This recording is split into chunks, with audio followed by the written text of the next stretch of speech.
내가 초등학교 때 가장 기다려지는 날은 소풍 가는 날입니다. 소풍 가는 날이 왜 그렇게 기다려지는지를 알 수는 없지만 어쨌든 소풍 전날에는 잠을 잘 수가 없었어요. 슈퍼에 가서 다음날 먹을 거 잔뜩 사다가 가방에다 차곡차곡 들여놓고 잠을 탁 자는데 눈을 감고 눈을 탁 뜨면 10분 지나고 또 잠을 탁 자서 눈을 탁 뜨면 10분 지나고 시간이 어찌 그리 안 가는지 아침이 그렇게 먼지 몰라요. 그리고 깜빡 잠을 자다가 깜짝 놀라서 깨보면 겨우 1시간 가 있고 그렇게 소풍을 기다렸습니다. 소풍 간다라는 그 마음에 피곤한 줄도 모르겠다는 이야기죠. 여러분들은 오늘날 사시면서 그러한 설레임들이 있습니까? 어른이 되어서 무엇이 그렇게 설레입니까? 설레임 없이 그저 하루하루 고된 노동을 통하여서 피곤하고 또 내일 또 일어나면 또 그 노동 때문에 설레이는 마음이 아니라 눈을 뜨고 싶지 않는 마음이 있지는 않은지. 사랑하는 성도 여러분, 이제는 하루하루가 설레이는 그러한 복된 날이 되기를 주님의 이름으로 축원합니다. 네.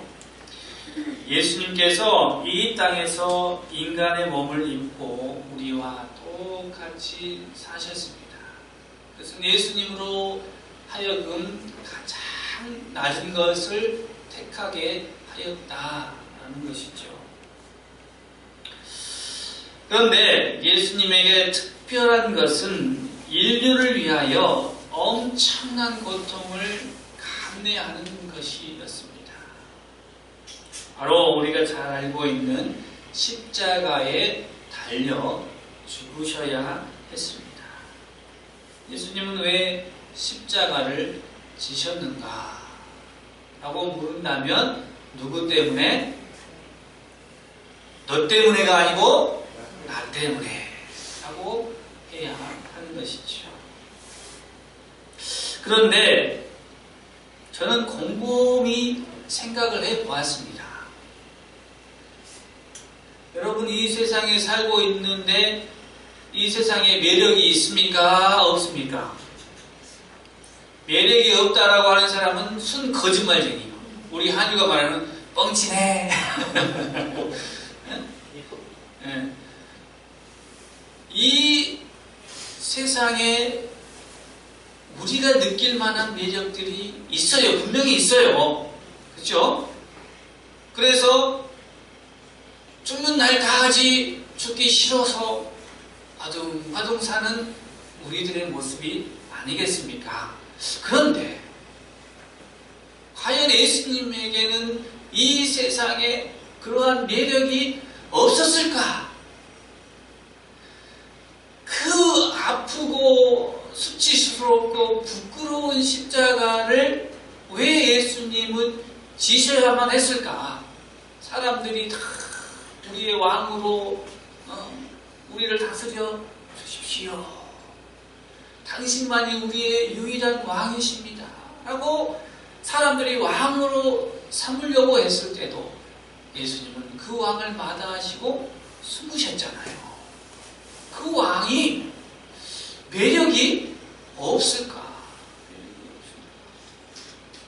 이 세상에 금은 보화가 얼마나 많고 이 세상에 멋있는 것들이 얼마나 많은지 그 이 세상을 다 두고 젊은 나이에 십자가를 꼭 지셔야 했을까?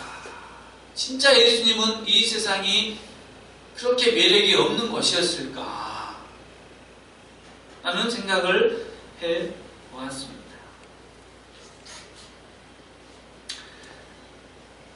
그렇다면 예수님이 십자가를 포기하지 않는 이유는 무엇이었을까? 왜 이 세상 모든 것을 다 내려놓고 굳이 아무도 가지 않는 그 십자가의 길을 예수님은 가셨을까? 우리들도 예수님의 제자라고 하지만 그 십자가의 길 앞에 머뭇하고 있는데 예수님은 그 십자가의 길을 당당하게 그렇게 걸으셨는데 무엇을 위해서? 무엇이 그리도 이 세상보다 더 귀할까라는 생각을 해보았습니다. 그 모든 유혹을 이길 만한 것이 무엇이었을까?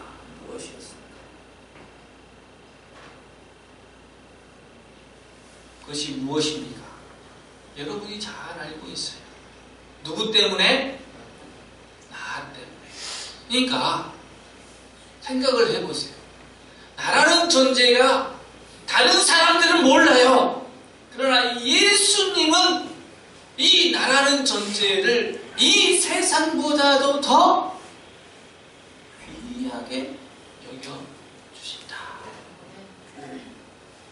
다른 사람들이 나를 무시할지라도 여러분 용기를 가지고 자신감을 갖고 사세요.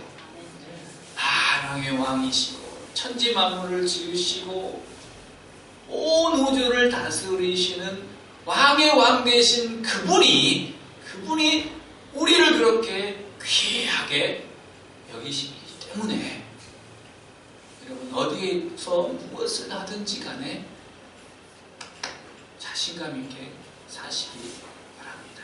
네. 예수님은 우리 한 사람 한 사람을 위하여 십자가의 길을 가셨습니다. 그리고 예수님께서는 며칠 만에 3일 만에 부활하셨습니다. 부활하셔서 스데반이 탁 보았을 때 예수님이 어디에 계셨습니까? 보좌 우편에 앉아 계신 것을 보았습니다. 그것은 무엇을 우리에게 말씀하고자 합니까?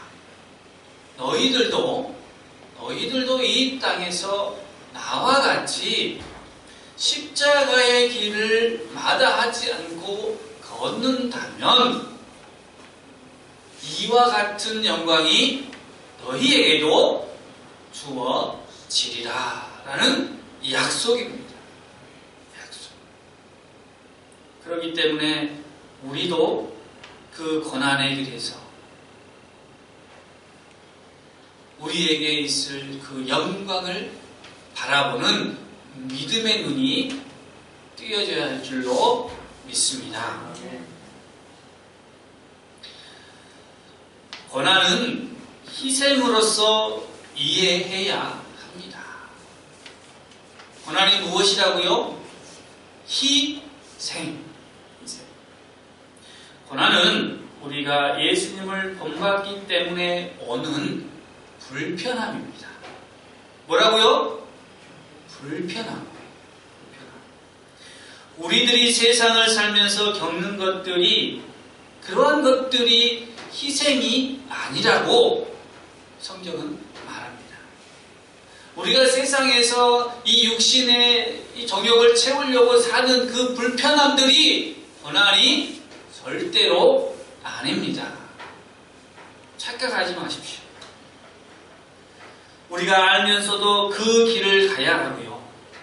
알면서도 또 그것을 이해도 해야 되고, 알면서도 받아들이는 것, 그것이 반드시 나를 위한 것이 아니고 하나님의 나라를 위하여서 그것을 내가 감당해야 되는 것을 우리가 알아요. 그것을 받아들이는 것을 희생이라고 하죠. 그걸 받아들이는 거예요. 누구를 위해서? 아니, 나를 위해서 사는 것이 아니라니까요. 희생은 남을 위해서 사는 것이죠. 예수님이 십자가에서 본인을 위해서 죽으셨어요? 누구를 위해 죽으셨어요? 인류를 위하여서 죽으셨잖아요. 그래서 우리는 십자가를 지고 가면서 나를 위해서 지고 가는 것이 절대 아닙니다. 집의 가장은 누구를 위해서 십자가를 집니까? 가족들, 눈에 넣어도 안 아픈 이 자녀들과 그 마누라를 위해서 그렇게 십자가를 지잖아요.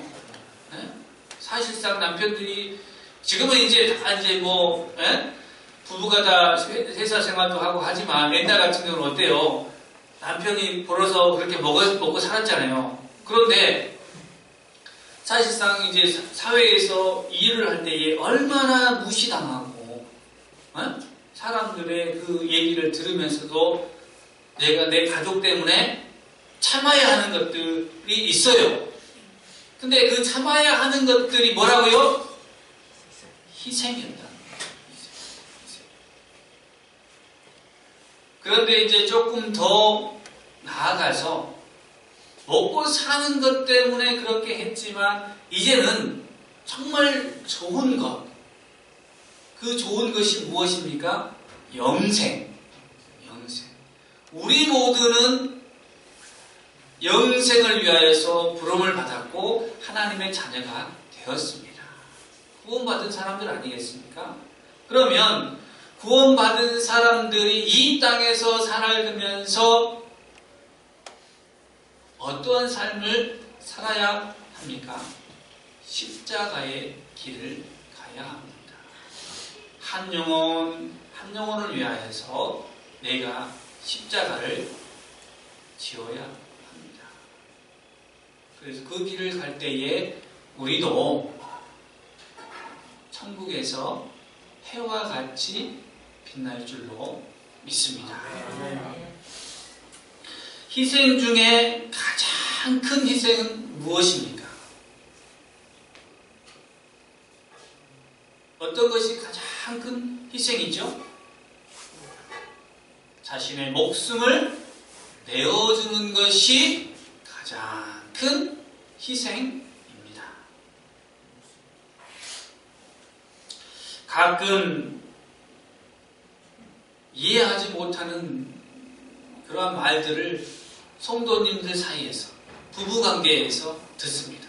어떤 말이냐면 같이 이불 덮고 살고 한솥밥 먹고 살고 있는 그런 부부인데 어느 날은 감정이 상하면 어떤 얘기를 합니까? 확 나가 뒤져버렸으면 좋겠네. 그러잖아요. 그런 얘기를 한단 말이에요. 또 어떤 얘기를 합니까? 꼴도 보기 싫다 진짜. 꼴도 보기 싫다. 그런 얘기를 우리가 해요. 기분이 안 좋을 때, 감정이 상할 때는 그런 얘기를 해요. 죽일 놈, 살릴 놈, 그런 얘기를 하잖아요. 그런데 감정이 좋을 때는 어때요? 기분이 좋고 마음이 좋을 때는 상대방에게 어떤 얘기를 합니까? 사람들한테 인생에서 가장 잘한 일은 저 사람하고 결혼한 일이다. 기분 좋을 때는 그렇게 얘기하다가 기분 탁 상하면 어떻게 해요? 언제 그런 원수가 되는 거죠. 원수. 이게 바로 우리가 아닙니까? 기분 좋을 때만 있으면 얼마나 좋겠습니까? 기분 안 좋을 때도 있어요. 그런데 사랑하는 성도 여러분, 희생은 감정을 가지고 한 것이 아니에요. 희생이라는 것은 그 감정을 뛰어넘어야 돼요. 뛰어넘어야 돼요. 왜냐하면 희생은 사랑의 크기만큼 커지기 때문에 그렇습니다. 예수님은 우리를 사랑하시는데 목숨을 내어줄 만큼 우리를 사랑하십니다. 여러분들은 사랑하는 상대를 위해서 얼마까지 줄 수 있습니까? 얼마까지? 사랑하는 상대를 위해서 목숨을 내어줄 수 있습니까?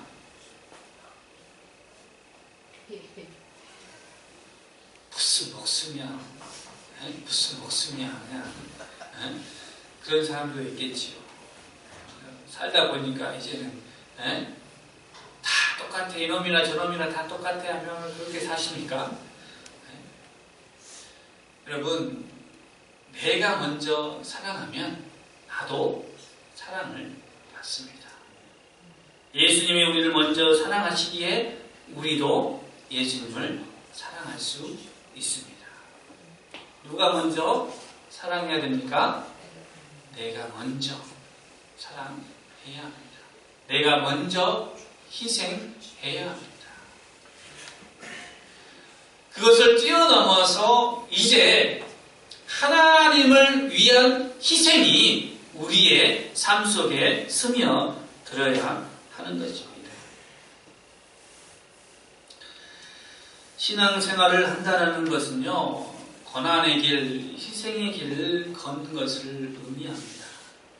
자신의 삶에 하나님의 나라를 위한 불편함이나 고난이 없다면 우리에게는 장차 올 영광의 자리를 기대할 수 없다라는 것입니다.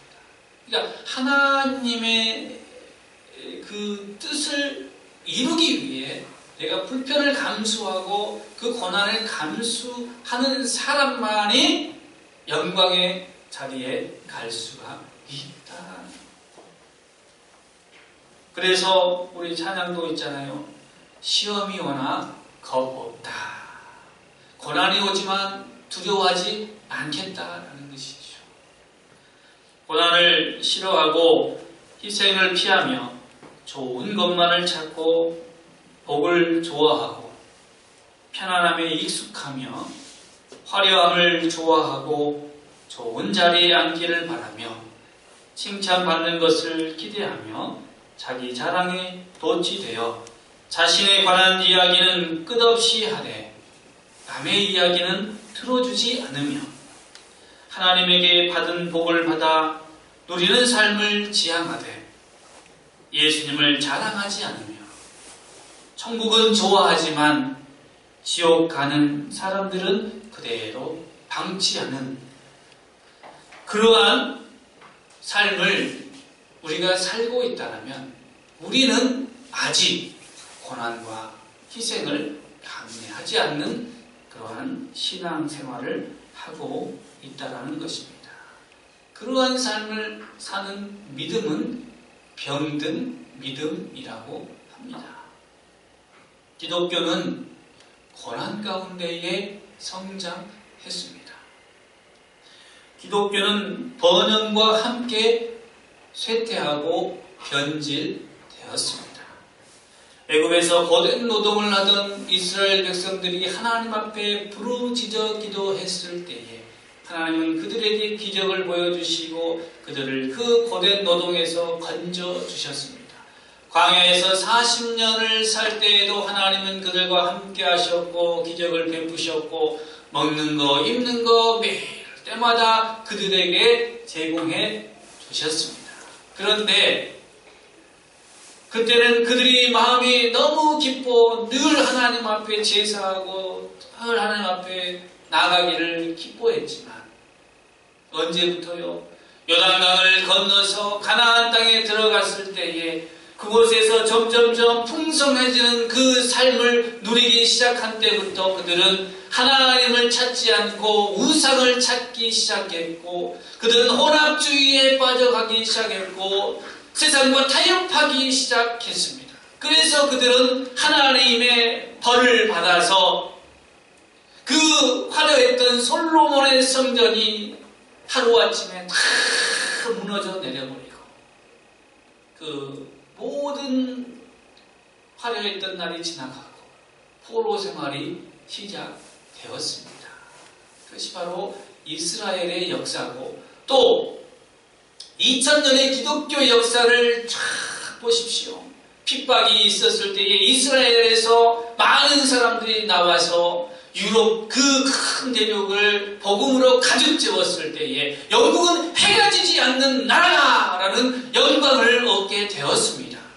그래서 그들은 배를 타고 멀리 가서 복음을 전했고 그래서 영국에 있던 그 청교도 신앙인들이 그곳에 병질이 있어서 미국에 건너가서 그곳에서부터 추수감사를 시작하고 얼마나 많은 사람이 죽었지만 그것을 실패로 여기지 아니하고 그 고난을 견딤으로 지금은 세계를 다스리는 나라로 그들이 성장했습니다. 그런 풍성함을 가지고서 그들이 변질되자 복음이 아시아로 건너오고 아시아가 점점점 풍성해지기 시작했습니다. 우리나라도 그러한 것을 경험했습니다. 우리나라가 가난할 때는 하나님을 찾아고, 우리나라가 가난할 때는 새벽 예배가 마치 대낮처럼 환하게 사람들이 그곳에서 기도하고 그리고 일터에 나갔는데 요즘에 교회 안에는 더 비어 있습니다. 이것이 바로 기독교가 변질되고 있다라는 증거이죠. 고난보다도 희생보다도 삶의 여유로움을 추구하는 믿음의 사람들이 이게 각성하고 다시 한번 하나님을 찾고 부르짖어야 합니다. 지금은 깨어 기도할 때가 되었습니다. 바울 사도는 오늘 처음에 뭐라고 합니까? 첫 구절 생각하건대 라는 구절을 우리에게 들려줍니다. 뭐라고요? 생각하건대. 이 로기조마이라는 이 동사로 표현하는 것입니다. 이 생각하건대라는 그 말은 어떤 것을 신중히 생각하다. 여러 번 생각해 보았다. 그래서 내가 결론을 내린 답이 무엇이냐면 지금 우리가 당하는 이 고난은 장차 올 우리가 받을 그 영광에 비하면 아무것도 비교할 수 없을 것이다. 그 영광이 얼마나 화려하고 좋은지 이 세상과 바꿀 수 없는 것이다. 바울이 로마서를 맨 나중에 썼어요. 맨 나중에. 나이가 먹어서 썼잖아요. 그러면 바울은 이미 천국을 갔다 온 사람이에요. 천국을 본 사람이에요. 그러니까 천국에서 그 화려함을 탁 보고 이야, 이 얼마나 좋은 세상인가.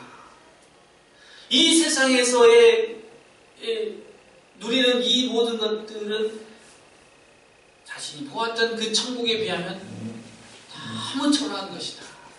너무 초라한. 사랑하는 성도 여러분, 예수님은요, 우리가 그 영광의 나라에 들어와서 영원토록 함께 사는 것, 그것을 꿈꾸셨어요. 꿈꾸셨어요. 네?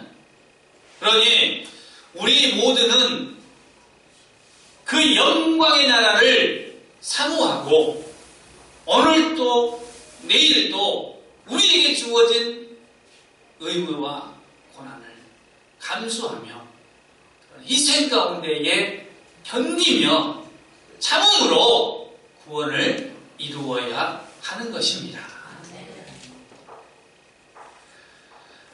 오늘 바울 사도는 로마 교회인들에게 그러한 얘기를 하잖아요. 사람들은 죄를 범해가지고 당연히 죄값을 치르면서 살아야 되잖아요. 그런데 사람들 때문에 이 피조물은 뭐예요? 사람 제외한 모든 것들이 고생하고 있다는 거예요. 썩어지는 것들에 대한 종노릇을 같이 하고 있다는 거예요. 같이. 자기들의 의도하고는 전혀 상관없어요. 창조주가 그렇게 했기 때문에 이 피조물들도 어쩔 수 없이 지금 그렇게 고난 가운데 있어요. 그래서 하루빨리 이것이 회복되기를 피조물들이 원한다는 거예요. 이야, 이 말씀을 읽으면서 인간이 이렇게 미련하구나. 피조물보다도 더 못한 것, 그 인간이 자기 잘났다고, 봐라, 우리 과학이 발전했지 않느냐, 이런 모든 세상이 얼마나. 그런데 피조물들은 미세 플라스틱에 죽어가고 있고, 남극과 북극은 사람들이 그렇게 오염시켜놓은 그 오염 때문에 녹아가고 있고, 그러면서 사람들은 자기 잘난 맛에 살고 있고, 이것이 바로 우리의 모습입니다. 그러나 주님은 이 땅에서 사는 우리가 다시 한번 예수 그리스도를 믿음으로 보이지 않는 그 영광의 나라를 바라보라 말씀하고 계십니다.